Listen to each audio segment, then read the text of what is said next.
जय Jagannath welcome to my YouTube channel राउसर classes. आज क्लास आम OTT paper 2 social studies mock test 16 जोटा कि हिस्ट्री क्वेश्चन तुम रही आज क्लास रे।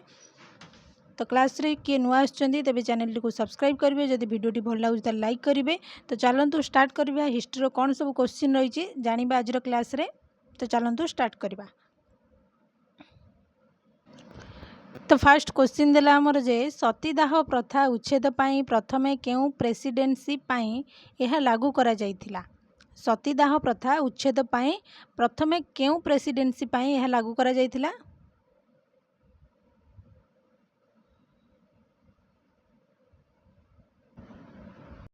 तो ऑप्शन गुड़िका देखिबा जे बेंगल प्रेसिडेंसी ना बॉम्बे प्रेसिडेंसी ना मद्रास प्रेसिडेंसी ना दिल्ली प्रेसिडेंसी।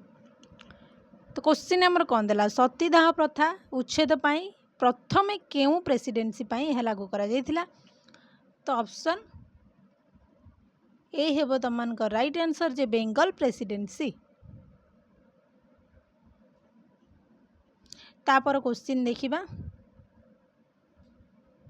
क्वेश्चन देला जे निम्नोक्त संप्रदाय मध्यरु केउ संप्रदाय रे शिशु कन्या जन्म हेले ताकू हत्या करिबा क्रूर प्रथार प्रचलन थिला।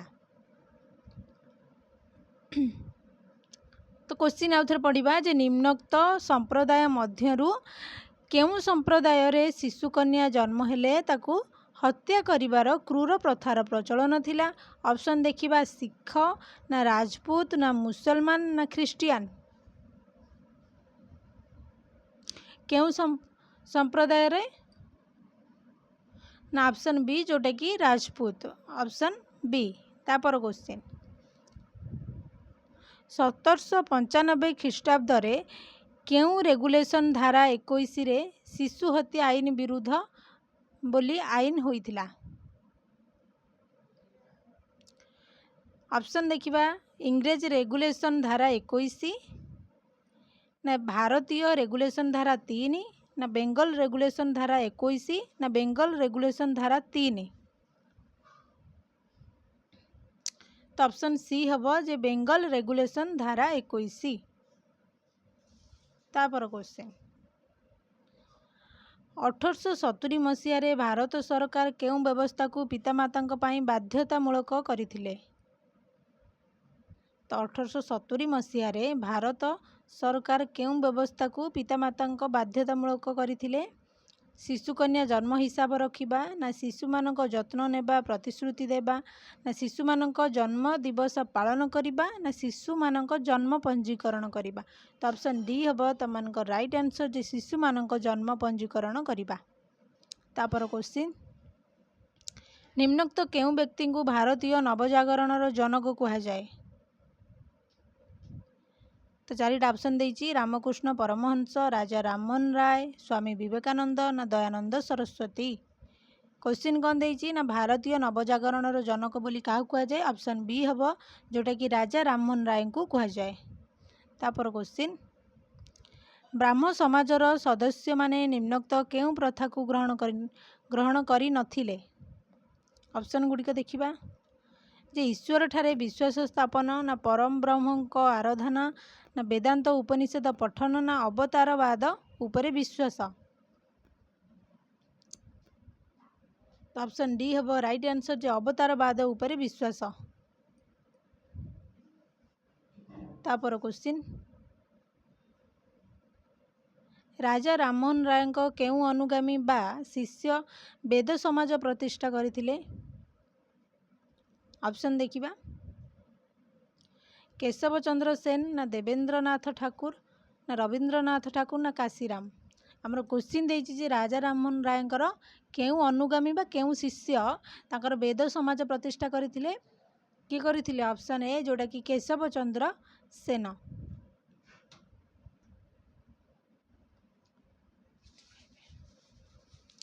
तापर क्वेश्चन देला जे भारतर सामाजिक और धर्म संस्कार आंदोलनर केउ व्यक्ति मूर्ति पूजार गुरुत्व प्रदर्शन कराइथिले।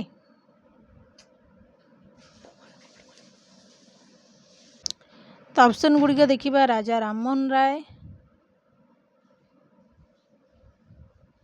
ନା କେଶବ ଚନ୍ଦ୍ର ସେନ ନା ରାମକୃଷ୍ଣ ପରମହଂସ ନା ସ୍ୱାମୀ ବିବେକାନନ୍ଦ। କ୍ୱେଶ୍ଚିନ୍ କ'ଣ ଦେଇଛି? ଭାରତର ସାମାଜିକ ଓ ଧର୍ମ ସଂସ୍କାର ଆନ୍ଦୋଳନର କେଉଁ ବ୍ୟକ୍ତି ମୂର୍ତ୍ତି ପୂଜାର ଗୁରୁତ୍ୱ ପ୍ରଦର୍ଶନ କରାଇଥିଲେ? ଅପସନ୍ ସି ହେଉଛି ରାଇଟ୍ ଆନ୍ସର୍ ଯେ ରାମକୃଷ୍ଣ ପରମହଂସ। ତାପରେ କ୍ୱେଶ୍ଚିନ୍ ଦେଲା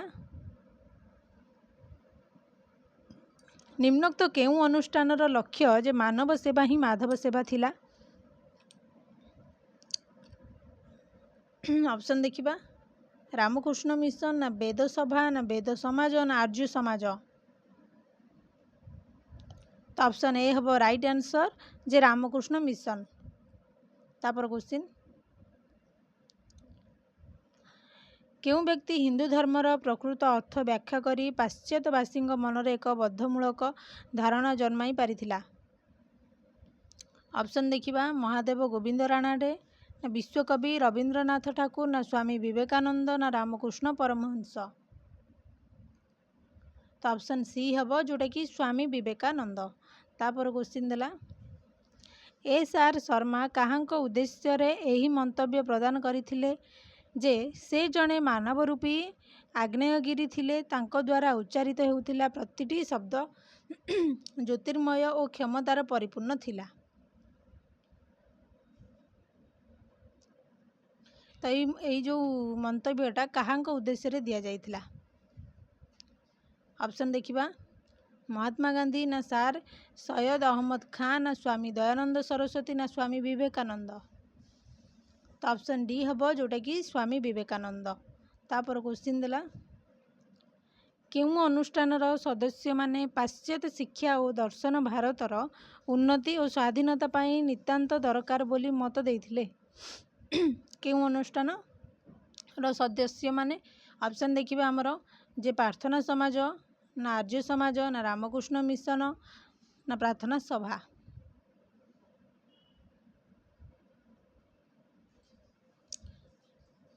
ତ ଅପସନ୍ ଏ ହେବ ରାଇଟ୍ ଆନ୍ସର୍ ଯେ ପ୍ରାର୍ଥନା ସମାଜ। ତାପରେ କ୍ୱେଶ୍ଚିନ୍ ଦେଲା ହିନ୍ଦୁ ଧର୍ମକୁ ବିଲୋପ ହେବାରୁ ରକ୍ଷା କରିବାର ଗୁରୁଦାୟିତ୍ୱ କେଉଁ ଅନୁଷ୍ଠାନ ବହନ କରିଥିଲା? ଅପସନ୍ ଦେଖିବା ପ୍ରାର୍ଥନା ସମାଜ ନା ଆର୍ଯ୍ୟ ସମାଜ ନା ବ୍ରାହ୍ମ ସମାଜ ନା ରାମକୃଷ୍ଣ ମିଶନ। ଅପସନ୍ ବି ହେବ ରାଇଟ୍ ଆନ୍ସର୍ ଯେ ଆର୍ଯ୍ୟ ସମାଜ। ତାପରେ କ୍ୱେଶ୍ଚିନ୍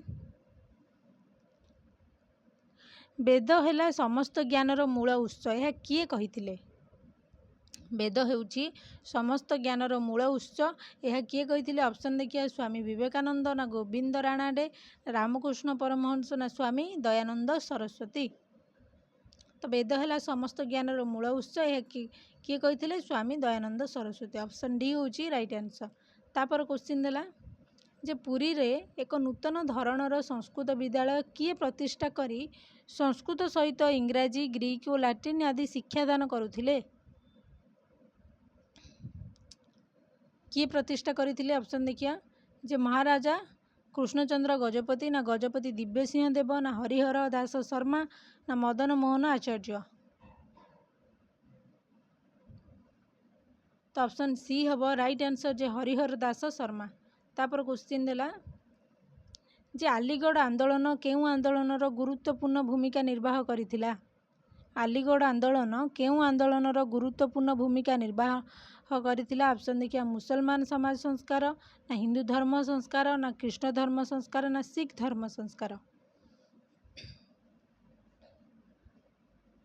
ତ ଅପସନ୍ ଏ ହେବ ରାଇଟ୍ ଆନ୍ସର୍ ଯେ ମୁସଲମାନ ସମାଜ ସଂସ୍କାର। ତାପରେ କ୍ୱେଶ୍ଚିନ୍ ଦେଲା ଯେ ଶିରୋମଣି ଗୁରୁଦ୍ୱାର ପ୍ରବନ୍ଧକ କମିଟି କେଉଁ କାର୍ଯ୍ୟ ସମ୍ପାଦନ ପାଇଁ ପ୍ରତିଷ୍ଠିତ ହୋଇଥିଲା? ଅପସନ୍ ଶିଖ ସଂସ୍କାରଙ୍କ ରକ୍ଷଣ ପାଇଁ ନା ଶିଖ ଗୁରୁଦ୍ୱାର ଗୁଡ଼ିକର ସଂସ୍କାର ନା ଶିଖ ଧର୍ମ ସଂସ୍କାର ନା ହିନ୍ଦୁ ଓ ମୁସଲମାନ ସମାଜ ସଂସ୍କାର। ତ ଅପସନ୍ ବି ହେବ ଯେଉଁଟାକି ଶିଖ ଗୁରୁଦ୍ୱାର ଗୁଡ଼ିକର ସଂସ୍କାର। ତାପରେ କ୍ୱେଶ୍ଚିନ୍ ଦେଲା ଯେ ଇଂରେଜ ଶାସନକୁ ପ୍ରତିରୋଧ କରିବା ପାଇଁ କ'ଣ ସବୁ ହେଇଥିଲା ସେଇଟା ଦେଖିବା ଆମେ। ତା ଉପରେ କ୍ୱେଶ୍ଚିନ୍ ଗୁଡ଼ିକ ରହିବ। ତ ଫାର୍ଷ୍ଟ ଦେଲା ଯେ ଇଂରେଜମାନେ 1803 ମସିହାରେ ଓଡ଼ିଶା ଅଧିକାର କଲେ ସେତେବେଳେ କେଉଁ କାରଣ ପାଇଁ ଓଡ଼ିଆ ବୀରମାନେ ଇଂରେଜକୁ ପ୍ରତିରୋଧ କରିନଥିଲେ? तो केउं कारण पाई ऑप्शन देखिबा ओडिशार सैन्यबाहिनी नथिले ना मरहटा मानंकु आक्रमण को सामना करुथिले ना मरहटा शासन रे अतिष्ठ होई पड़िथिले ना ओडिशार शासक माने दुर्बल थिले। तो ऑप्शन ए हेबो ऑप्शन सी हेबो राइट आंसर जे मरहटा शासन रे अतिष्ठ होई पड़िथिले। तापर क्वेश्चन देला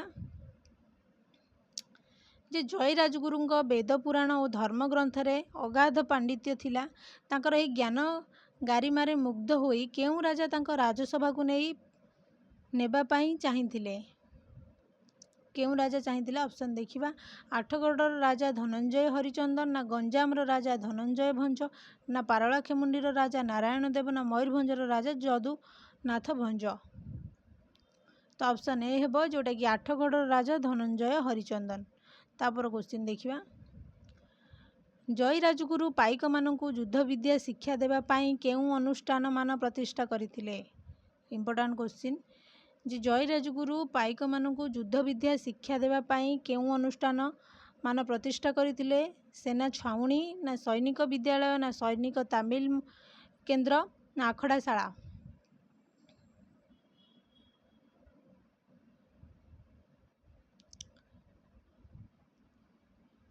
तो ऑप्शन डी हेबो जोटा कि आखड़ाशाला। तापर क्वेश्चन केउं इंग्रेज प्रशासक द्वारा खोर्धा कबलित होइतिला केउं इंग्रेज प्रशासक द्वारा खोर्धा कबलित होइतिला। ऑप्शन देखिबा जनरल हारिस ना कर्नेल हारकोट ना कर्नेल कैंपबेल ना मेजर इम्फे।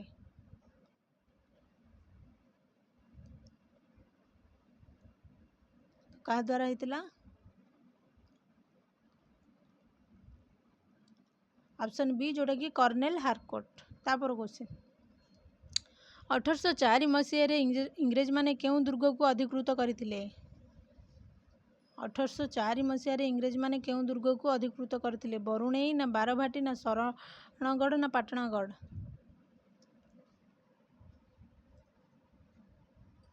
तो ऑप्शन ए हेबो राइट आंसर जे बरुणेई।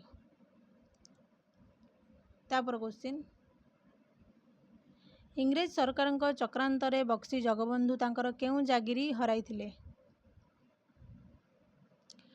रेढ़ांग ना लेम्बाई ना गेड़ंग मंडन ना छवि सबकुब। ऑप्शन सी हेबो जोटा कि गेड़ंग मंडन। तापर क्वेश्चन देला जय राजगुरु को इंग्रेज माने केउं दंड देइथिले तो ये समस्ते जानी ऑप्शन बी हेबो जोटा कि मेदिनीपुर ठारे बरगछरे बांधी फांसी देइथिले। तापर क्वेश्चन पाइक मानंकु केउं कार्य रे नियुक्त करा जाइथिला पाइक मानंकु केउं कार्य रे नियुक्त करा जाइथिला। ऑप्शन देखिबा कृषि कार्य और सामरिक बाहिनी ना व्यावसायिक युद्ध विद्या शिक्षा ना देश रक्षा और राज्य कार्य ना शिक्षा और चिकित्सा।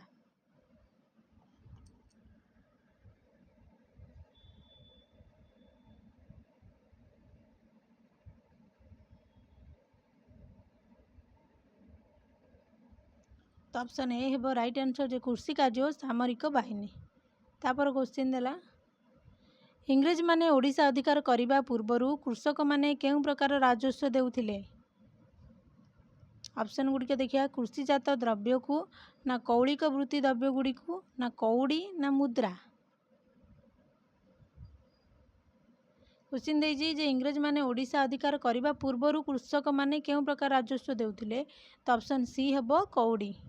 तापर क्वेश्चन ओडिशा रे इंग्रेज माने प्रचलन करुथिबा आईन कानून गुड़िक केउं भाषा रे अनुदित हेउथिला इंग्रेज माने आमर ओडिशा रे जो प्रचलित करुथिबा कोन आईन कानून गुड़िक केउं भाषा रे अनुदित हेउथिला पचराइछि।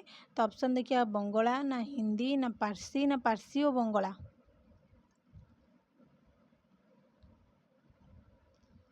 तो ऑप्शन डी हेबो राइट आंसर जे पारसी और बंगला भाषा रे। तापर क्वेश्चन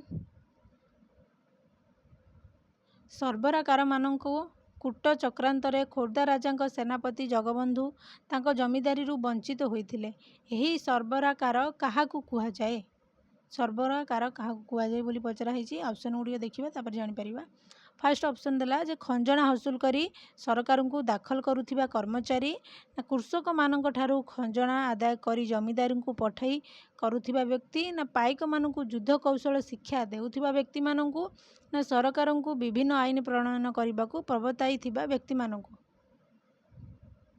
तो चारिटा ऑप्शन कोटा हेबो? तो ऑप्शन ए हेबो जोटा कि खंजणा हासिल करी सरकार को दाखल करुथिबा कर्मचारी को ऑप्शन ए ताकू कौन कह जाए आमर सर्वराकार बोली कह जाए। तापर क्वेश्चन देखिबा ओडिशार पाइक विद्रोह सही समय रे केउ जिला मानकर व्यापी थिला? ओडिशा रे जो पाइक विद्रोह होता से समय केउ जिला मानकर व्यापी थिला? ऑप्शन देखिए गंजाम पुरी, पुरी बालेश्वर ना कटक पुरी ना गंजाम कटक। तो ऑप्शन सी हेबो जोटा कि कटक आ पुरी। तापर क्वेश्चन आज लास्ट क्वेश्चन कंध मानक मेरिया प्रथा किपरि करा जाउथिला? कंध मानकर जो आमर अच्छी मेरिया प्रथा से किपरि करा जाउथिला पचरा है। मेरी देवता बोदाबली प्रथा ना मेरू देवता को नरबली देवा ना मेरी देवता को पणा भोग झुणा धुआं देवा ना मेरी देवता को कुकुड़ा बलि देवा। तो मेरिया प्रथा किपरि करा जाउथिला?